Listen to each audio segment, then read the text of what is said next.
Yo, what's up guys? We are back, and it's no doubt in anybody's mind at this point that 2017 has been a good year for Nintendo. And, to all those people who were like, oh, the Switch is gonna fail, the Switch is gonna fail. Yeah, well, it didn't fail, so, fuck you guys. But nah, I love my Switch. It's an amazing console, and it's truly revolutionary. People over at Nintendo, man, there's some clever guys over there. And girls. I don't want to be like, oh, like, I don't know. I don't want to trigger any feminists now. I'm sure there are females that work for them as well. Um, but anyway, that's not the point of this video. My point is 2017 has been a great year for Nintendo. A great year for the Switch. We had Super Mario Odyssey. We had Legends of Zelda Breath of the Wild, which both of those games are probably the best games in their respective franchises. Now, Breath of the Wild is kind of controversial because, some people thought, oh, they're changing the formula of Zelda. How could they? And, they did, but I think it was pretty damn cool. And apparently a lot of people did as well because it won Game of the Year. But Super Mario Odyssey, like, without a doubt, best Mario game. If you're gonna play a Mario game, play that one. Uh, but anyway, we're here to talk about 2018, because 2017 is wrapped up in a nice little bow, and we're talking about games that are be coming to the Switch for 2018. More specifically, games that I personally am excited for. Now, I tried to get like a top 10 list. I wasn't able to do that. I was able to find 9 games. Count them, fucking 9 games. I was able to find 9 that I am personally excited for. So let's go down the list, shall we? First one is a little game called Away Journey to the Unexpected. Now, I'll try to edit in some footage for each of these games and stuff like that, but I may or may not be able to do that due to copyrights. But Away Journey to the Unexpected. This little game is a roguelike game. If you don't know what a roguelike game is, essentially it's randomized every time you play it, and once you die, there's no checkpoints, there's no life system, you're just dead. You have to go back to the beginning. One of the games that I personally have played a lot of, Isaac, which is also a roguelike game. But this will be a 3D roguelike game with a very unique art style that I personally love. And it's coming to the Switch 2018, and I'm very excited for it because I like roguelike games. Next one on the list is Super Meat Boy Forever, a sequel, or I don't know if it's a direct sequel, but my assumption is it's a sequel to the popular Super Meat Boy title that came out a while back. And this one, you are going to be on a mission to save your child, Nugget, I believe is the name of the child. And it's a nice platformer. It's pretty difficult, just like the original Super Meat Boy, and I'm excited for that because I like a bit of challenge. Next one on the list is a little game called Light Fingers. Now this is a very interesting game, and although it's on my list, I probably won't buy it depending on the price that it's going to be set at. And that's because this is the kind of game that is a multiplayer experience, a local multiplayer experience, which is something that I am not going to be able to do very often. Because I don't have any. The next one on the list is a little game called Hollow Knight, which again is another 2D platformer that's supposed to be super difficult. I've never played it before. It is a game that's out on other platforms already. I believe it's out on Steam already. I could just buy it on Steam. But I'm gonna feel like this title will most likely be a $20 title. Um, and even if it were a $30 title, I'd probably still buy it. But it'll probably be somewhere around the $20 range if I had to guess. I don't have actual figures on how much any of these games are going to cost because they're not out. Next one is Wolfenstein II. Now, I've never played any of the Wolfenstein games, so I'm not like a huge fan or anything. I personally have this on the list just because it's a first-person shooter on the Switch, and because the the graphics look really good from what I've seen, and overall it just looks really good.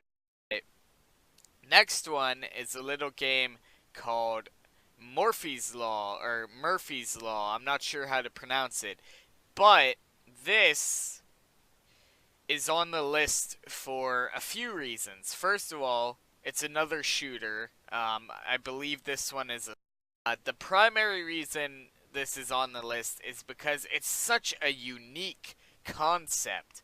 I just want to, if I can, I really want to get some footage up here. Hopefully editing me will be able to do that. But the concept is it's a shooter where when you shoot your enemies, you take mass from them.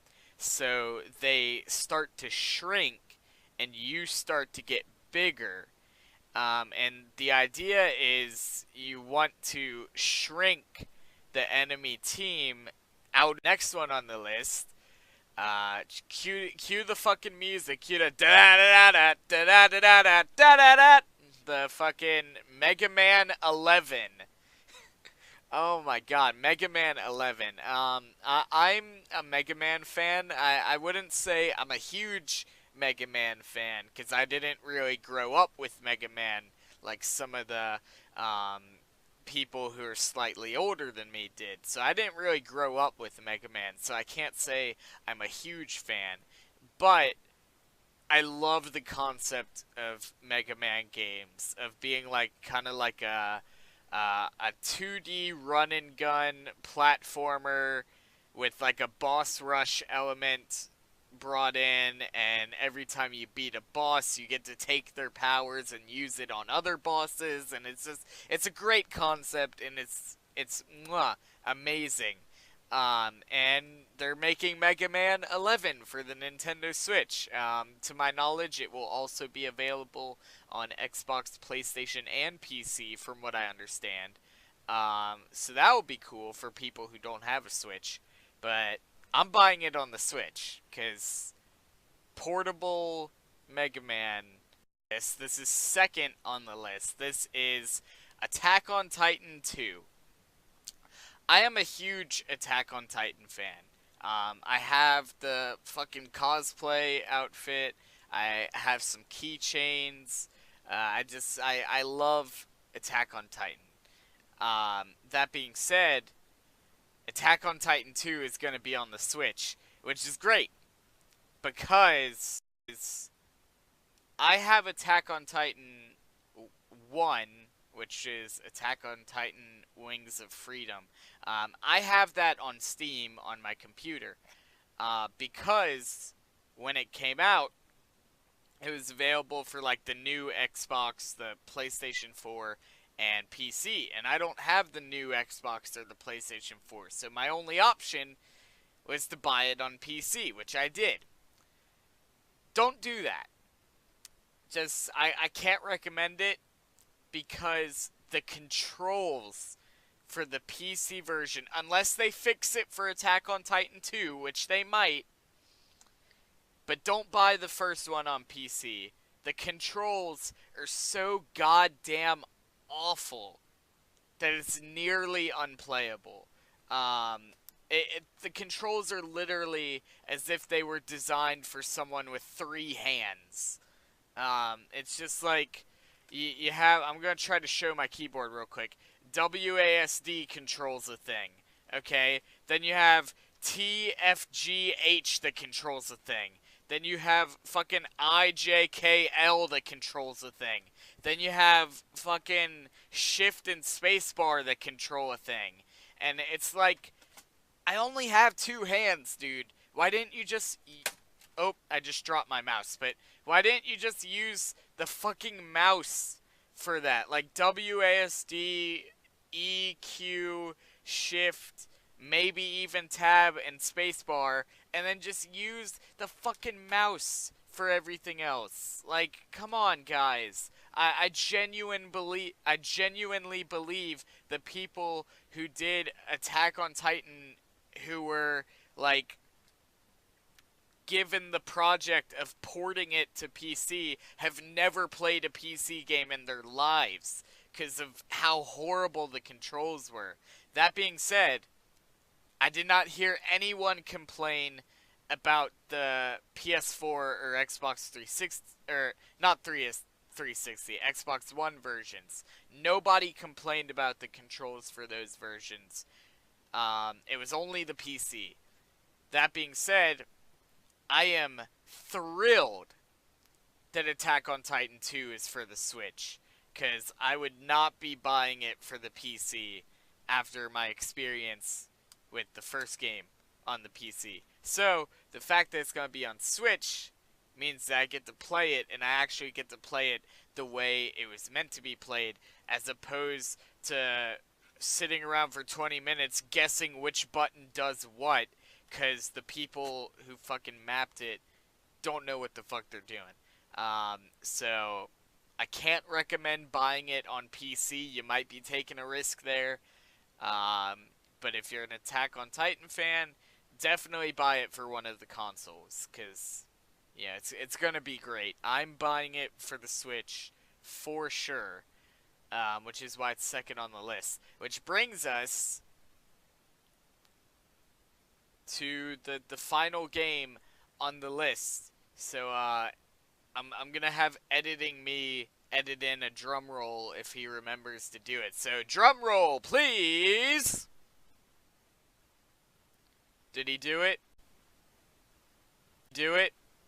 Did he put in the drum roll? I actually don't know. I'm gonna be editing this after recording it, so hopefully he put the drum roll in. But anyway, this game actually doesn't have a title, so I'm just gonna call it Pokemon Switch, because that's all. We don't have a title for it. We don't have any gameplay trailers. We have literally nothing to go on other than it's going to be a main series Pokemon game for the Switch. That's all we know.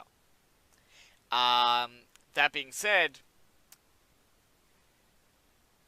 we don't know literally anything else about it. But I am excited for it, because a main series game on a home console, as well as the portable console, for the Pokemon franchise, like that's a thing that's been wanted for pretty much since Pokemon was a thing.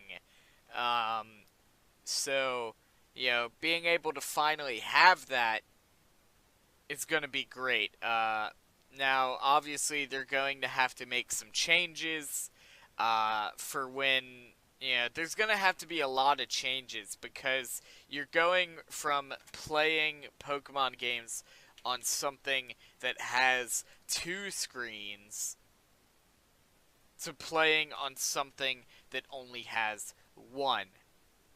So there's going to be changes to the UI. I can pretty much guarantee that.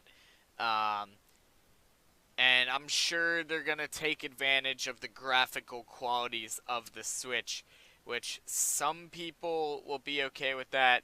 Some hardcore Pokemon fans aren't going to be okay with that, because they prefer, you know, the old school Pokemon games where the graphics are slightly outdated. And saying slightly is a bit generous. But anyway, I'm excited for Pokemon Switch. I don't know what it's gonna be, but I'm excited for it.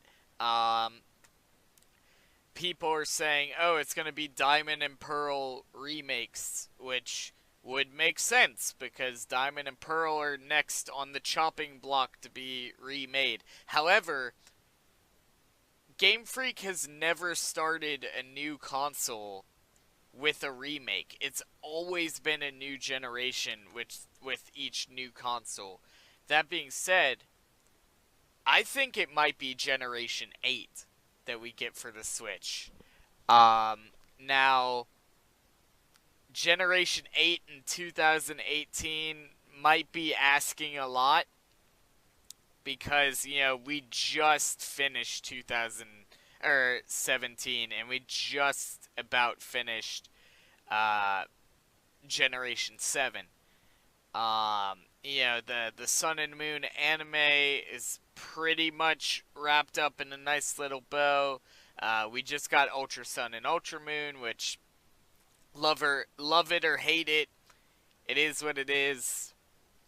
But we know from leaks, which I would consider these leaks to be,